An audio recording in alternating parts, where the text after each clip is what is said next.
Cytomegalovirus, or CMV, is the number one infectious cause of congenital disabilities in the United States.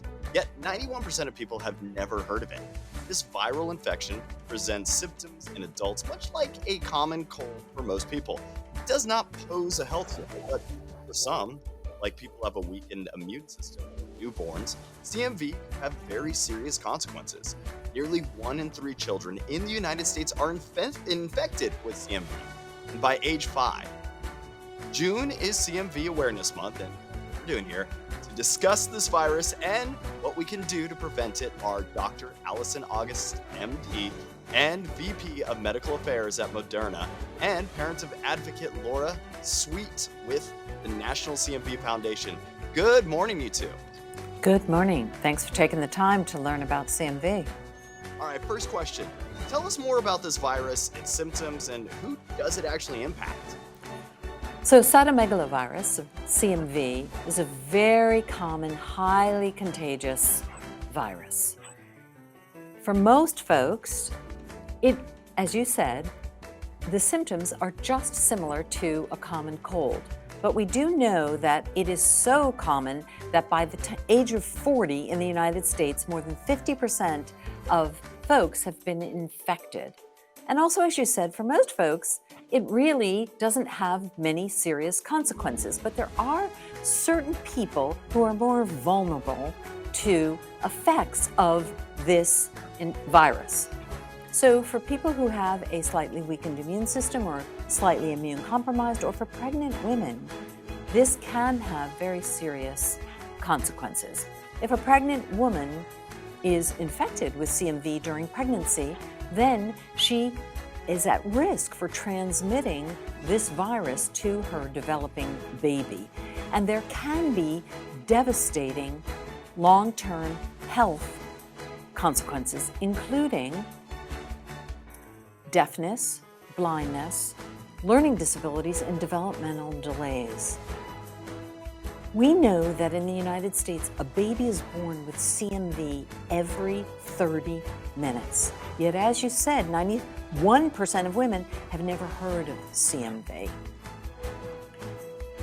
It is the number one infectious cause of birth defects in the United States. And one more point is that there are certain communities that are disproportionately affected.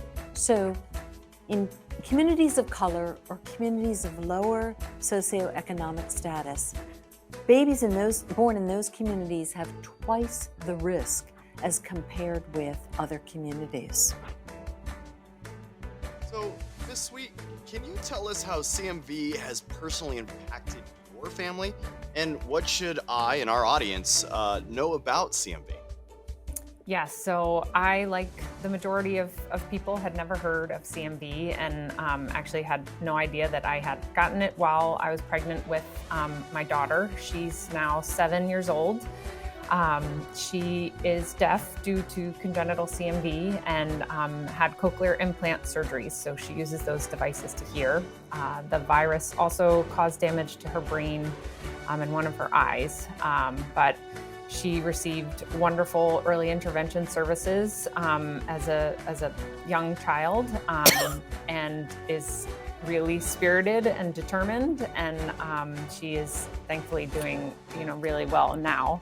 I think that everyone should know just how common it is, that it can cause these serious impacts for babies, and that there are pretty simple things that we can do to help prevent it and reduce our risk.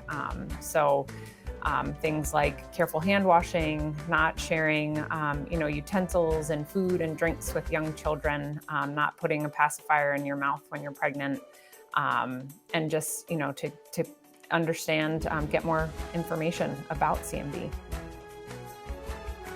Can you tell us about current research for a vaccine? Yes, Moderna is very proud to have a CMV vaccine candidate in phase 3 clinical trials. We have ongoing phase 3 trial. And for folks who might want more information, there's an excellent website resource, cmvictory.com. And what is something that you would tell other parents who aren't familiar with CMV? Um, yeah, again, to know there are really wonderful resources out there. The National CMV Foundation has been an incredible resource and source of support for my family and countless other families. And just, again, how important it is to get the facts, to get more information, to ask healthcare providers about it. And, understanding that, through education, that's our best chance of reducing, the risk of transmission. All right, one more time for our audience at home. Where can we get more information if we need to know more about this? There's an excellent website resource, nowiknowcmv.com. And we strongly encourage folks to access that website. Well, thank you two for joining me this morning. Thank you. Thank you.